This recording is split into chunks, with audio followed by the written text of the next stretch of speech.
Nesse domingo que a gente tem pensado na perseguição à fé cristã, eu queria convidar vocês a abrirem aí as suas Bíblias em Hebreus capítulo 11.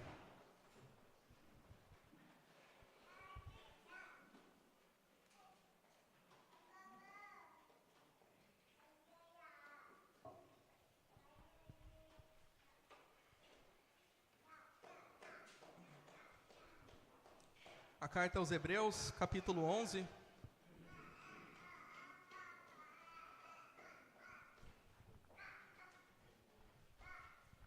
Capítulo 11, nós vamos ler a partir do verso 32, que diz o seguinte: Que mais direi?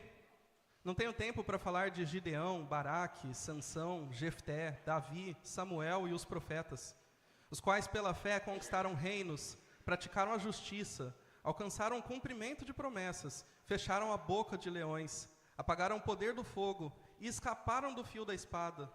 Da fraqueza tiraram força, tornaram-se poderosos na batalha e puseram em fuga exércitos estrangeiros. Houve mulheres que, pela ressurreição, tiveram de volta os seus mortos. Alguns foram torturados e recusaram ser libertados, para poderem alcançar uma ressurreição superior. Outros enfrentaram zombaria e açoites, outros ainda foram acorrentados e colocados na prisão, apedrejados, cerrados ao meio, postos à prova, mortos ao fio da espada. Andaram errantes, vestidos de pele de ovelhas e de cabras, necessitados, afligidos e maltratados. O mundo não era digno deles. Vagaram pelos desertos e montes, pelas cavernas e grutas. Todos estes receberam bom testemunho por meio da fé. No entanto, nenhum deles recebeu o que havia sido prometido. Deus havia planejado algo melhor para nós, para que conosco fossem eles aperfeiçoados. Até aqui, por enquanto. Irmãos, a carta aos Hebreus, ela é bastante conhecida, porque ela apresenta a superioridade de Cristo em relação a todos os elementos da fé judaica. Então, se vocês forem lendo a carta, a cada capítulo, Cristo vai sendo comparado com algum elemento da fé judaica e sendo colocado como superior, certo? Ela foi escrita dessa forma para um grupo de judeus convertidos para o cristianismo, que aparentemente eles estavam pensando em abandonar a fé cristã por causa de algumas dificuldades que eles estavam vivendo depois da conversão deles. Então eles estavam pensando em retomar para a fé judaica que eles tinham antes. Só que o grande apelo do escritor dessa carta, que a gente não conhece, o escritor, a autoria de quem é que os irmãos, eles deveriam ser perseverantes na fé. E aí, com essa perseverança, eles iam imitar os exemplos dos próprios antepassados deles. É sobre isso que o capítulo 11 trata, né? Ele vai citar aqui a história de cada um desses antepassados da fé, que foram exemplos de fé. A gente até conhece eles como os heróis da fé. E aí, eles que eram judeus conheciam muito bem a história deles, né? Abraão, Isaac, Jacó, José, Moisés, Raabe, entre tantos outros que ficaram conhecidos nessa lista aqui.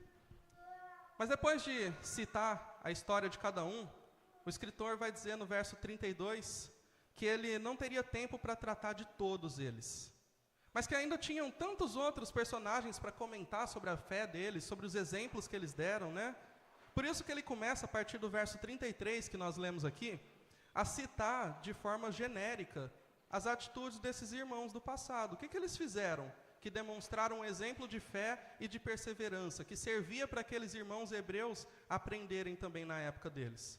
Bom, no final do verso 33, por exemplo, a gente lê sobre aqueles que fecharam a boca de leões. Depois, no verso 34, tem aqueles que apagaram o poder do fogo e escaparam do fio da espada. E aí, logo em seguida, no verso 35, a gente vê sobre mulheres que, pela ressurreição, tiveram de volta os seus mortos. Talvez isso tenha feito vocês lembrarem das histórias de Daniel na cova dos leões, ou dos seus amigos lá na fornalha ardente, ou daquela mulher sunamita que teve o filho ressuscitado pelo profeta Elias. Pode ser que o escritor estivesse realmente pensando nesses personagens, ou até mesmo em outras pessoas que passaram por experiências parecidas de fé, que levaram a uma espécie de livramento. Acontece, irmãos, que o mesmo versículo 35 que a gente leu aqui, com livramentos, ele começa a ganhar um tom diferente na segunda metade. ele vai citar alguns que, pela mesma fé dos primeiros, eles foram torturados e recusaram ser libertos. E aí a lista continua no verso 36, mostrando aqueles que enfrentaram zombarias, açoites, outros ainda foram acorrentados e colocados na prisão, apedrejados, cerrados ao meio, postos à prova, mortos ao fio da espada. Vejam só, enquanto alguns foram, pela fé, livrados do fio da espada, outros, pela mesma fé, foram mortos ao fio da espada. Enquanto algumas mulheres receberam de volta os seus mortos, outros recusaram a ser libertados e morreram pela mesma fé. Mas existe uma diferença aqui. Voltem aí para o final do verso 35 e olha só qual que era a motivação desses irmãos que recusaram ser libertos e morreram. Eles esperavam alcançar uma ressurreição superior.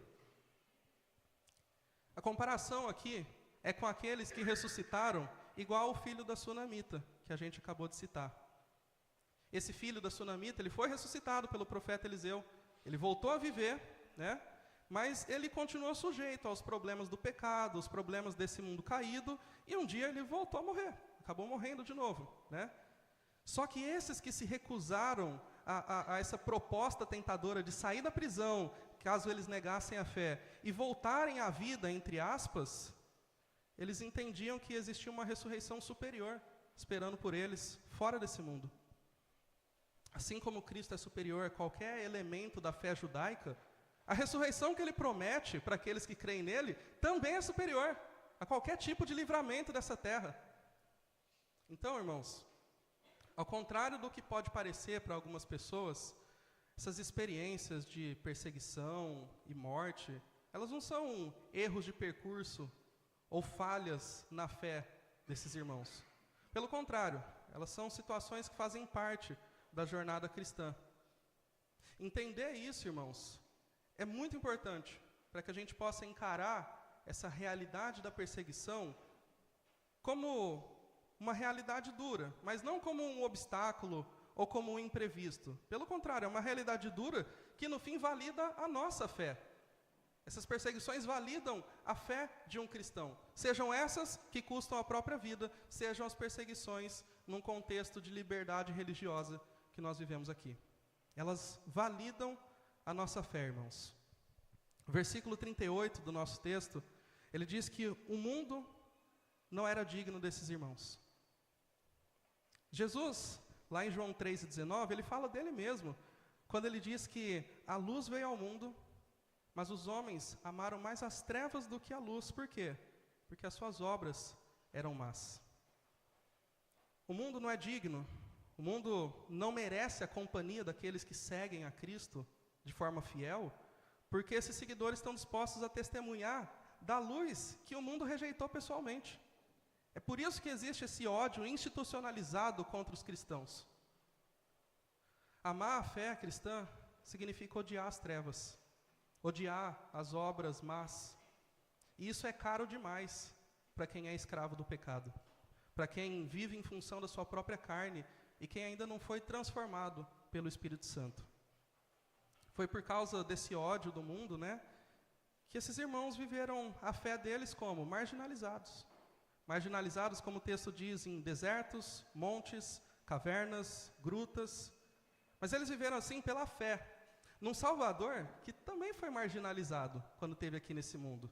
E ele experimentou a própria morte, antes de qualquer um deles. Só que existe uma diferença aqui, irmãos. A morte de Cristo foi, sim, uma manifestação do castigo de Deus pelos nossos pecados. Mas a morte dos cristãos perseguidos não é a mesma coisa, né? Por mais dolorosa que seja, ela não é um castigo. Ela é vista como um privilégio de participar do sofrimento de Cristo. Os próprios apóstolos, lá no livro de Atos, vocês lembram quando eles eram presos? E Lucas registra o versículo dizendo que eles consideravam um privilégio serem dignos de sofrerem em nome de Jesus Cristo.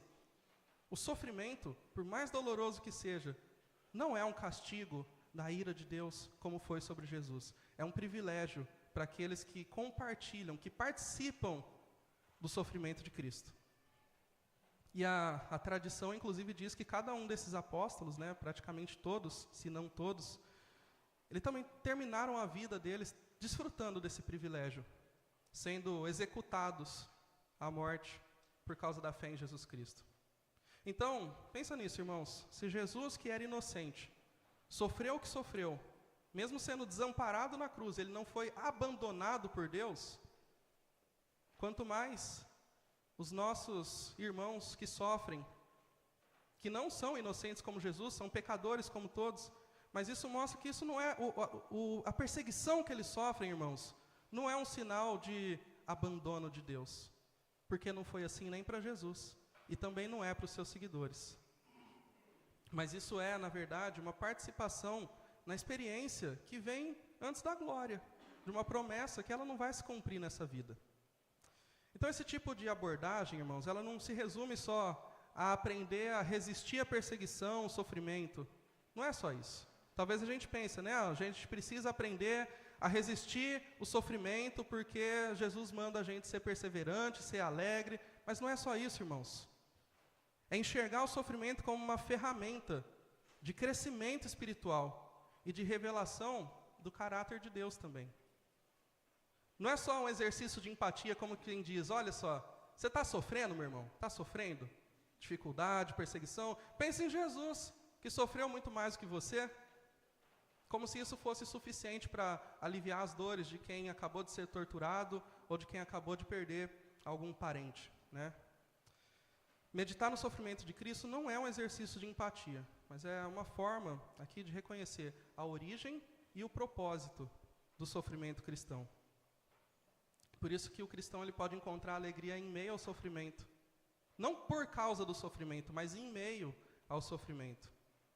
A alegria, ela não vem desse sofrimento em si, mas é da fidelidade de Deus. Por isso, irmãos, que uma coisa bem curiosa acontece, e a gente pode comprovar isso até mesmo nesses países perseguidos. Onde vocês acham que existe um crescimento da fé maior? Onde vocês acham que existe um aumento no número de cristãos, de igrejas cristãs, em países como o nosso, em que existe liberdade religiosa, que é um país laico, em que ninguém pode impor a sua religião como uma forma política padrão ou algo para influenciar a vida dos outros? Ou será que isso acontece mais em países de contexto de perseguição? Acontece em países com contexto de perseguição. Existe um crescimento proporcional maior nesses países do número de cristãos. E sabe que isso é algo que a Bíblia já mostrava que era um padrão, porque no livro de Atos, conforme existia perseguição, existia também crescimento da fé. Então, a gente sabe que a igreja cresce porque existe um testemunho verdadeiro. Onde existe um testemunho verdadeiro, a igreja cresce mais. A fé cristã, ela só pode ser vantajosa se aquilo que ela oferece é maior do que aquilo que ela tira. Não é? Senão ninguém ia achar vantajoso. Como assim eu vou abraçar uma fé que oferece alguma coisa menor do que aquilo que ela tira? Não, eu prefiro continuar como eu estou. Mas a fé cristã não é assim, irmãos. A fé cristã, ela mostra que, na verdade, ela convence as pessoas de que vale a pena perder a própria vida em nome de uma ressurreição superior. E elas não são convencidas igual os fiéis de outras religiões. Tem outras religiões que os fiéis entregam a própria vida em nome de uma promessa, que eles julgam superiores. Isso acontece, não só no cristianismo. Mas as promessas que essas outras religiões têm são promessas vazias, porque eles não têm como comprovar que essa promessa deles é verdadeira, é real, que pode ser provada. Mas a nossa fé, irmãos, ela pode ser comprovada. Porque mesmo nos tempos bíblicos, Jesus Cristo é aquele que já percorreu primeiro essa jornada de perseguição, de morte, mas ele ressuscitou. E ele ressuscitou e apareceu para centenas de testemunhas ali, que cada um podia comprovar que eu vi Jesus Cristo. Paulo escreve aos Coríntios mostrando que a ressurreição de Cristo é real, porque ele apareceu para centenas de testemunhas, e qualquer coríntio que quisesse chegar e perguntar para esses irmãos, escuta, é verdade que Jesus ressuscitou mesmo? Eles iam dizer que sim. E nós não temos registro de nenhum que tenha negado isso. Os próprios apóstolos preferiram entregar a vida deles, serem mortos, do que dizer que tudo aquilo foi só uma mentira coletiva. É verdade que hoje, irmãos, a gente vive num contexto muito mais tranquilo para a nossa fé do que nesses aí onde os irmãos correm risco de vida só porque eles são cristãos. Às vezes a gente se esquece que essa tranquilidade que a gente vive hoje não é normal do cristianismo. Esse não é o nosso habitat natural. Nosso habitat natural, sabe onde é, irmãos? É na boca dos leões. É a fornalha, é a sala de tortura, são os lugares marginalizados, onde esses irmãos viviam e vivem até hoje. E glória a Deus pela fé verdadeira que esses irmãos têm. Eles servem como testemunhas para a nossa fé, para que a gente não desanime das nossas dificuldades. Inclusive, esse é o assunto que o autor aos Hebreus vai falar logo no capítulo 12, no começo. Ele vai mostrar que esses irmãos eles servem como testemunhas para aqueles que não estão enfrentando a perseguição a ponto de morrerem. Vejam só, Hebreus capítulo 12, a partir do verso 1.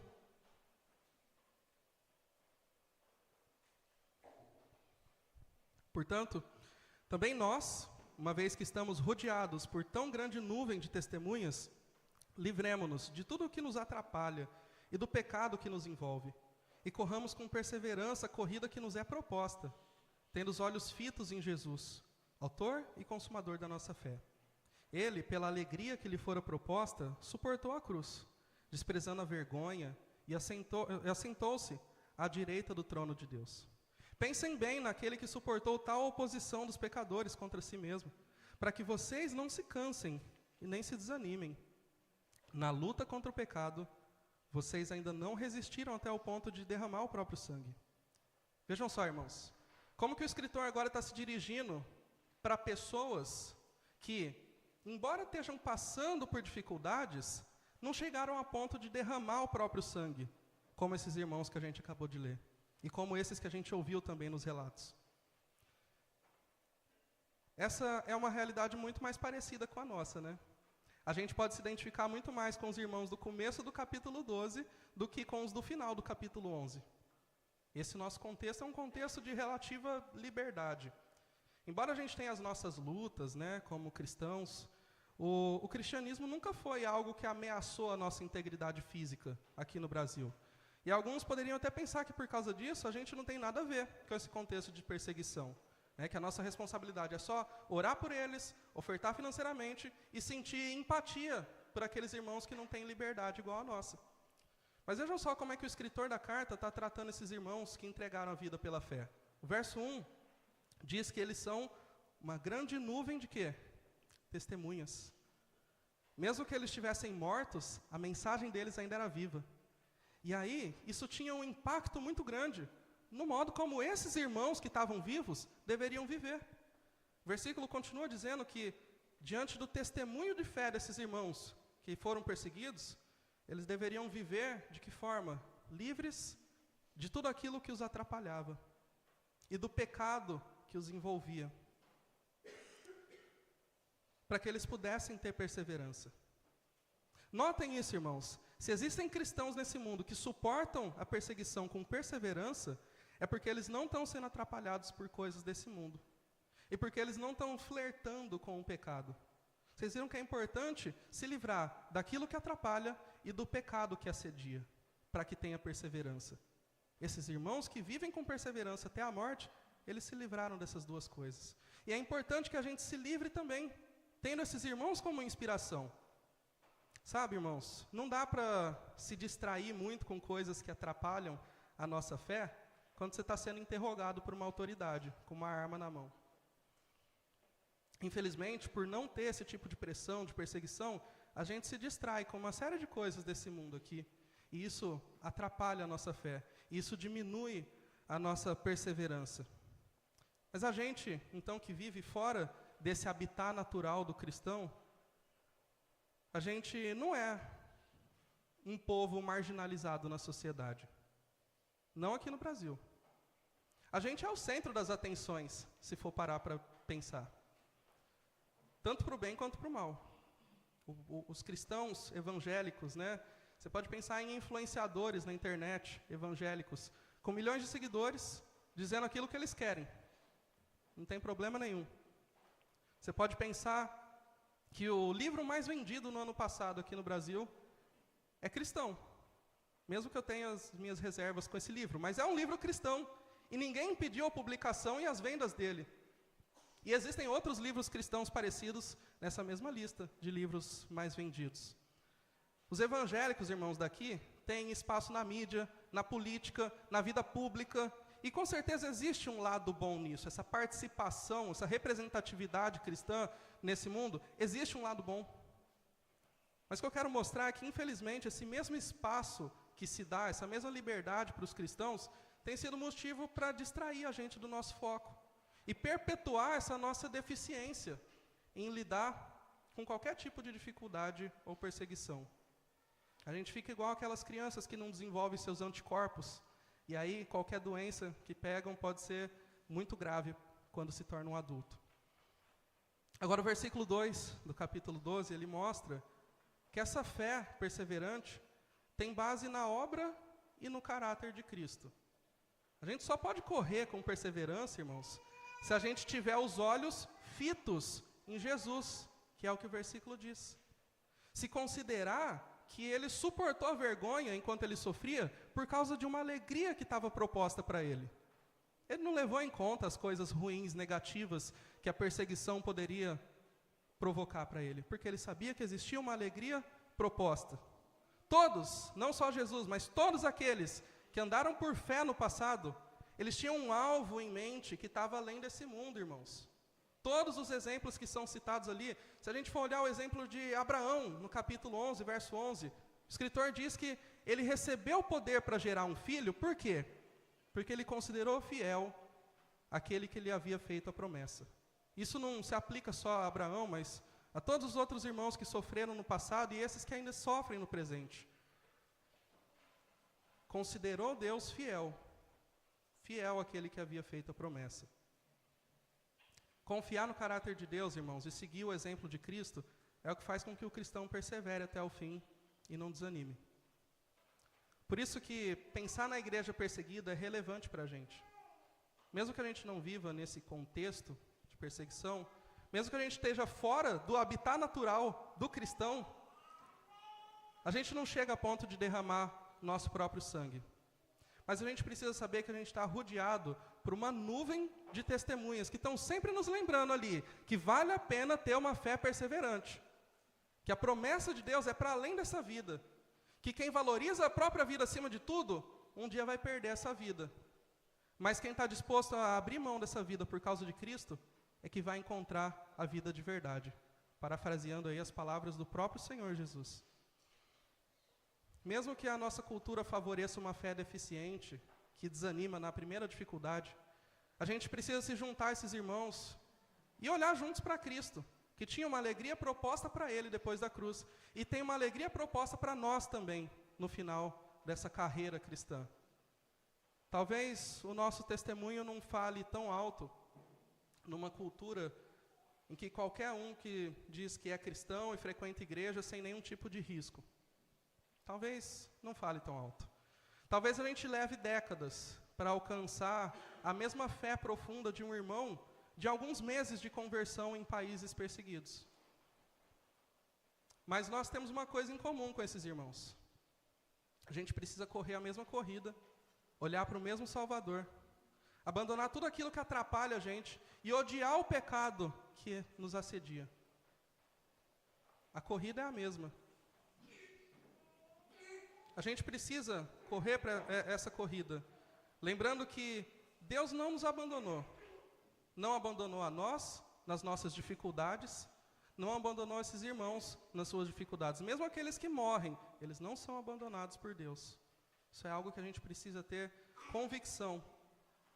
Porque Deus tem prometido uma ressurreição superior para depois dessa vida. Aqueles irmãos que perdem a vida nesses países sabem disso. E nós, sabemos que nós temos uma promessa de uma ressurreição superior, melhor do que qualquer livramento desse mundo. Portanto, irmãos, vamos lembrar da nossa responsabilidade de orar por esses irmãos, de contribuir com missões como essa da Portas Abertas, que apoiam a igreja em contexto de perseguição, de usar nossa liberdade para testemunhar da fé, com um ministério sadio, com uma vida transformada, com alegria em meio ao sofrimento, sabendo quem é que aguarda a gente na linha de chegada. Que Deus nos ajude, irmãos, não só a suportar os sofrimentos, mas a encontrar neles um caminho para uma fé mais profunda e para um testemunho mais poderoso do Evangelho. Que Deus abençoe a nós possamos refletir nessas palavras. Amém.